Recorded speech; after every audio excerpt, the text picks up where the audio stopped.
اللهم صل على محمد وآل محمد۔ السلام علیکم، آپ دیکھ رہے ہیں السیرہ یوٹیوب چینل اور میں ہوں جاوید انور۔ تحریک طالبان کی کامیابی کی پہلی وجہ یہ ہے کہ یہ علماء اور دینی طلباء کی جماعت ہے، یعنی قیادت علماء کے ہاتھوں میں ہے۔ حدیث یہ ہے کہ علماء انبیاء کے ورثہ ہیں، تو یہ وراثت صرف مذہبی نہیں ہے، یہ سیاسی بھی ہے۔ جس طرح حضرت محمد رسول اللہ صلی اللہ علیہ وسلم نبی اور رسول کے ساتھ مدینہ کے حاکم بھی تھے، رولر بھی تھے، اور ان کے بعد جس طرح خلفائے راشدین نے نبوت کی سیاسی وراثت کو خوب اچھی طرح نبھایا، اسی طرح قیامت تک کے علماء کا اب یہ فرض ہے کہ نبوی طرز کی سیاست کے لیے اپنی قیادت کو پیش کریں۔ طالبان نے اور ان کے پہلے قائد امیر المومنین ملا عمر، دوسرے امیر ملا اختر منصور اور اب شیخ الحدیث ہبت اللہ اخونزادہ خوب اچھی طرح نبھا رہے ہیں۔ طالبان نے ان کے ہاتھوں پر بیعت کی، اور یہ بیعت تھی جہاد کی اور شہادت کی۔ جب ان لوگوں نے بیعت کی تھی، خصوصاً امریکہ اور بین الاقوامی متحدہ فوج کے حملے کے بعد، یعنی انٹرنیشنل کوalition فورس یا انٹرنیشنل سیکورٹی اسسٹنس فورس کے آنے کے بعد، یہاں ہم انٹرنیشنل کوalition کو مختصراً IC کہیں گے، تو ان کے حملے اور قبضے کے بعد تو ان سب مجاہدین کو یقین تھا کہ ہم شہادت پائیں گے۔ اس سے پہلے ایران کے علماء بھی جب اسلامی اقتدار کے لیے جمع ہوئے تھے تب انقلاب آیا تھا۔ علماء شریعت کے تقاضوں اور اس کے مصلحت کو خوب اچھی طرح سمجھتے ہیں، اور وہی اس کے اہل اور اصل حقدار ہیں۔ سیاسی لیڈرشپ کسی اور کے حوالے کرنے کا مطلب ہے ریاست کے نظام کو آپ دین سے جدا کر رہے ہیں، اور بقول اقبال جدا ہو دین سیاست سے تو رہ جاتی ہے چنگیزی۔ طالبان کی کامیابی کا دوسرا راز ہے جماعتی زندگی۔ دور اول کے اسلام کے خطوط پر جماعت کا نظم، امارت یعنی امیر کا قیام بذریعہ بیعت، امیر کی معروف میں مکمل اطاعت، شورا کا نظام، ہر اہم معاملے میں شورا اور کارکنان یکجٹ، سیسا پلائی ہوئی دیوار۔ جماعت اور منظم مجاہدین اور اس کے کمان کے بغیر کسی گروہ کا کامیاب ہونا ناممکن تھا۔ تیسری وجہ اللہ پر کامل ایمان اور توکل، اللہ پر بھروسہ، اس بات کا پورا یقین کہ اللہ سپر پاور ہے، نہ کہ روس اور امریکہ، اور موت سے بے خوفی اور اللہ سے ملاقات کی آرزو، امر بالمعروف اور نہیں عن المنکر، یعنی بھلائی کا حکم اور برائی سے روکنے کے سب سے بڑے فریضے والی سنت کو زندہ کرنا، جہاد کا راستہ اختیار کرنا۔ یہ وہی راستہ ہے جسے اللہ نے دکھایا ہے، جو رسول اللہ صلی اللہ علیہ وسلم کی سنت ہے، اور جسے صحابہ اکرام رضوان اللہ اجمعین نے اختیار کیا ہے۔ اسلام کی سربلندی کے لیے بالغ رائے دہندگی نہیں، بلکہ علماء کی رائے اور ان کی قوت چاہیے۔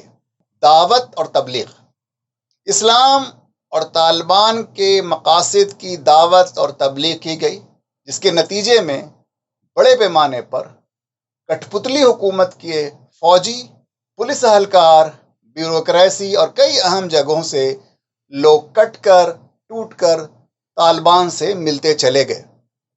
وہ اسلحہ بھی لے کر آئے اور پاور بھی۔ اس طرح انہوں نے تمام قبائل، لسانی اکائیوں اور شمال، جنوب، مشرق و مغرب ہر علاقے سے لوگوں کو اپنے اندر شامل کیا، اور یہ گروہ پشتون اونلی گروپ نہیں رہا تھا۔ دسیوں قبائل سے لوگ اس میں شامل ہوئے اور یہ ملٹی ایتھنک گروپ بن گیا۔ پشتون کی آبادی 40% ہے، اس لیے ظاہر ہے کہ ان کی تعداد سب سے زیادہ ہے، لیکن ان میں ہزارہ، تاجک، ازبیک، ترکمین، آئیمیقس، نورستانی، بلوچی، پامیری، پشائیز کے بھی مجاہدین شامل تھے۔ تحریک طالبان کوئی قبائلی تحریک نہیں تھی، جیسا کہ پاکستان اور انڈیا کے بہت سے صحافی اپنی لا علمی کے باعث باور کرا رہے ہیں۔ یہ تو ایک انقلابی تحریک تھی۔ وہ تمام گروہ اور تنظیمیں جن کا مقصد تھا قرآن و سنت کی حکمرانی، دین کا قیام اور شریعت کا نفاذ، وہ سب تحریک طالبان کی معاون اور مددگار بن گئی۔ طالبان نے بھی بہت لچک اور ہم آہنگی کا مظاہرہ کیا، اور اس طرح دراصل تحریک طالبان ایک امبریلا آرگنائزیشن بن چکی تھی، ریاست کی قوت کو حاصل کرنے کا ہدف، کیونکہ حکومت کی طاقت کے بغیر امر بالمعروف اور نہی عن المنکر کا فریضہ انجام نہیں دیا جا سکتا ہے۔ اس لیے تحریک طالبان ریاست کی پاور کو حاصل کرنے کے لیے، یعنی جیتنے کے لیے لڑے، نہ کہ صرف اپوزیشن کی ایک قوت بننے کے لیے، جیسا کہ جمہوریت میں عام طور پر ہوتا ہے۔ انہیں یقین تھا کہ اگر وہ نہیں تو ان کی آئندہ نسلیں یہ جنگ ضرور جیتیں گی اور اسلامی نظام والی حکومت قائم ہو کر رہے گی۔ اسٹریٹجک پلاننگ ان کی زبردست تھی۔ پہلے انہوں نے جنوب اور مشرق یعنی ساؤتھ اور ایسٹ اور شمال یعنی نارتھ کے چند اضلاع میں، چند ڈسٹرکٹس میں جہاں جہاں ان کی تعداد زیادہ تھی، اپنی گرفت مضبوط کی۔ اس کے بعد وہ پورے شمال پر قابض ہونے کے لیے کامیابی سے آگے بڑھتے چلے گئے۔ احسان طالبان کی اوپر کی قیادت سے لے کر نچلی سطح تک اپنے کو امپروو کیا، اپنی بہترین تربیت کی، جنگی، انتظامی، سفارتی، ابلاغی، ہر میدان میں اپنی کارکردگی کو بہترین کیا، اسے احسان کے درجے تک پہنچایا، اپنے ہر کام میں ایکسلنسی پیدا کی۔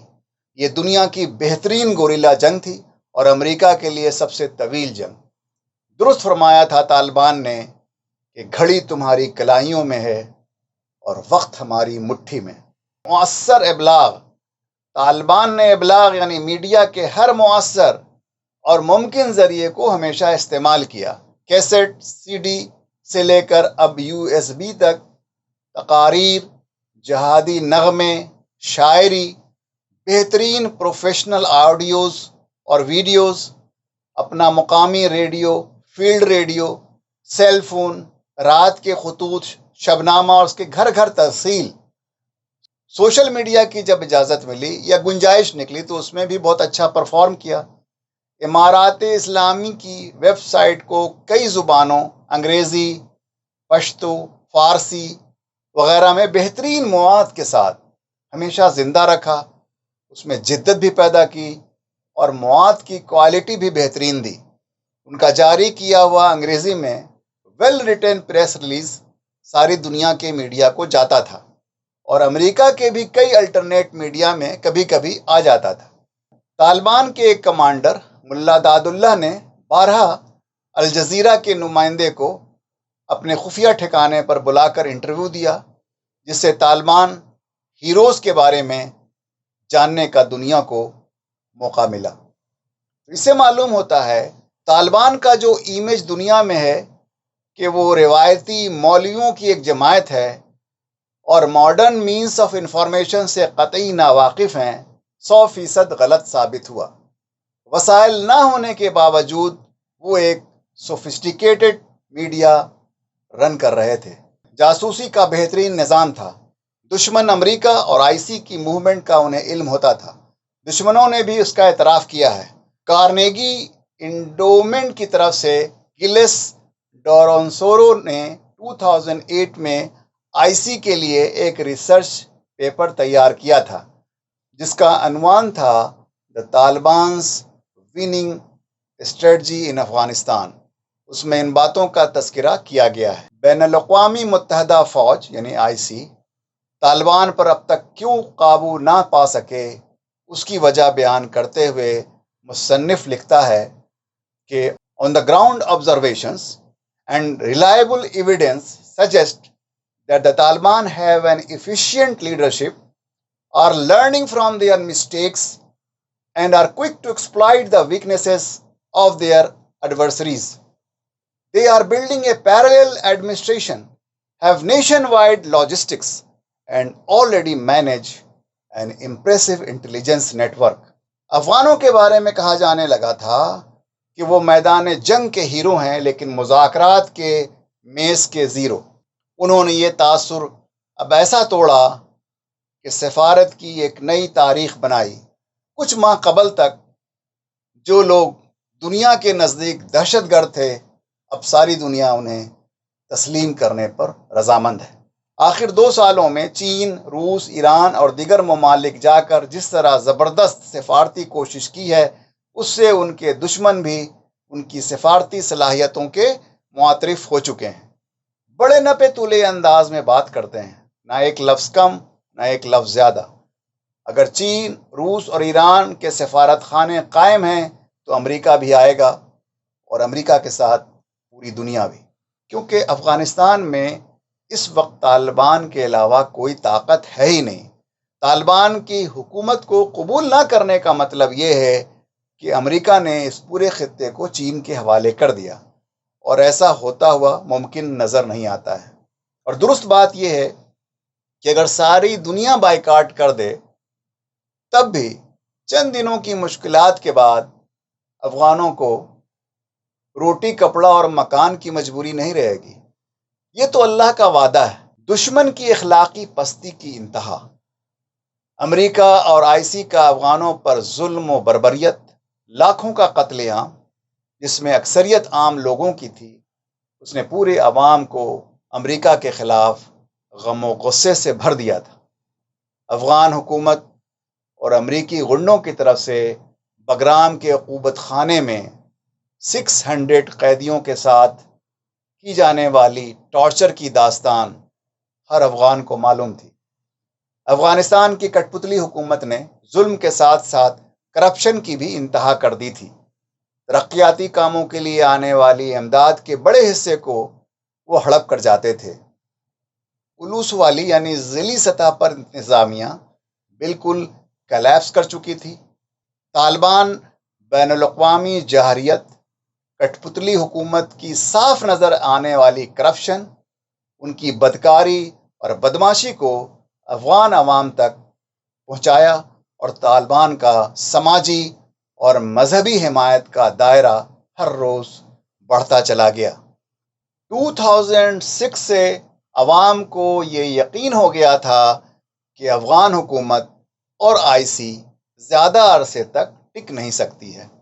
سرکاری اہلکاروں، فوجیوں اور سپاہیوں نے اسلحہ مقامی گروہوں کو بیچنا شروع کر دیا تھا. افغان آرمی تمام تر فوجی تربیت اور جدید اسلحہ کے باوجود لڑنے کی صلاحیت نہیں رکھتی تھی. 100 سپاہیوں کا ایک دستہ بھی آئی سی کی مدد کے بغیر آزادانہ کارروائی نہیں کرتا تھا. بیرونی فوج میں بھی لڑنے کی ہمت ٹوٹ چکی تھی.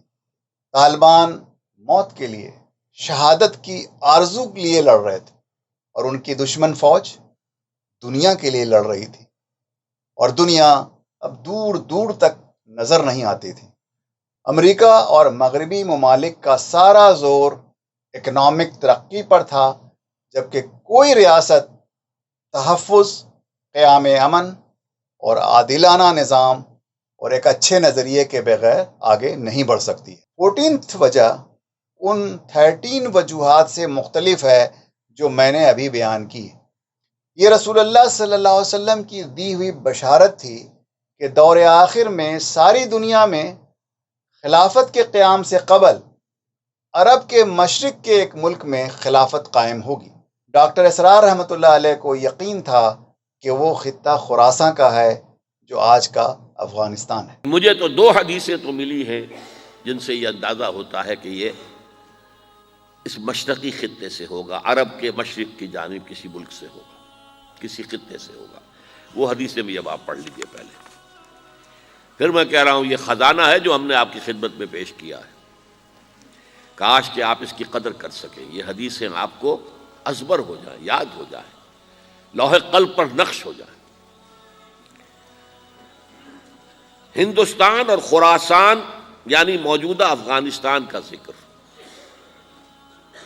ابن ماجہ کی روایت ہے عن عبداللہ ابن الحارث رضی اللہ تعالی عنہ قال رسول اللہ صلی اللہ علیہ وسلم یخرج ناس من المشرق یؤتئون للمہدی یعنی سلطانہ، یعنی سلطانہ، دونوں طرح سے پڑھ سکتے ہیں۔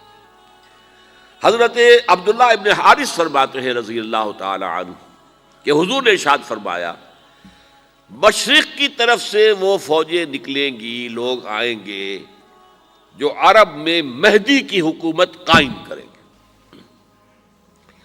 یہ مہدی کون ہوں گے اس کا ذکر میں ذرا بعد میں کروں گا، لیکن نوٹ کر لیجئے کہ مہدی سے پہلے لازماً کسی مشرقی علاقے کے اندر وہ نظام قائم ہو چکے گا، تب وہاں سے فوجیں آئیں گی نا۔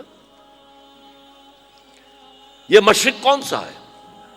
عرب کے مشرق میں آپ چلیے ایران بھی آ جائے گا، افغانستان بھی ہے، پاکستان بھی ہے، اور اگر اسے اور توسیع دیں تو ہندوستان بھی ہے۔ یہ ہے عرب کا مشرق، اس سے فوجیں جائیں گی۔ اس کا کیا مطلب ہے کہ اس میں سے کسی جگہ پر نظام خلافت پہلے قائم ہو جائے گا تاکہ وہاں سے فوجیں جائیں گی جو جزیرہ نماء عرب میں حضرت مہدی کی حکومت کو قائم کریں گی۔ اب دوسری حدیث سنیے، یہ سنن ابن ماجہ کی حدیث تھی جو میں نے آپ کو سنائی، آپ نے پڑھی۔ دوسری عن ابی ہریرہ رضی اللہ تعالی عنہ، یہ ترمذی شریف کی روایت ہے، قال قال رسول اللہ صلی اللہ علیہ وسلم یخرج من خراسان رایات سود لا یردها شیء حتی تنصب بایلیا، خراسان کے علاقے سے سیاہ جھنڈے لے کر فوجیں آئیں گی، ان کا رخ کوئی موڑ نہیں سکے گا، ان کو پیچھے پھیر نہیں سکیں گے کوئی بھی۔ خراسان اس زمانے میں ایک بہت بڑے ملک کو کہتے تھے، کچھ حصہ پاکستان کا بھی اس میں شامل ہے، کچھ حصہ ایران کا بھی ہے۔ ایران کے اس حصے کو اب بھی خراسان کہتے ہیں، وہ ایک صوبہ ہے۔ خراسان ایک صوبہ ہے ایران کا چھوٹا سا۔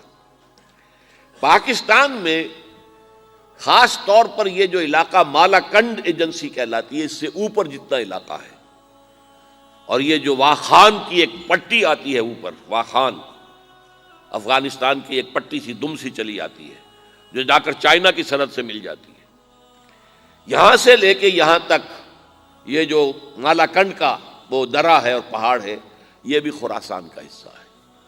باقی تقریباً 2/3 آف افغانستان ساؤدرن حصہ نہیں ہے خراسان کا حصہ، یہ سیستان کہلاتا تھا، یہ خراسان نہیں ہے۔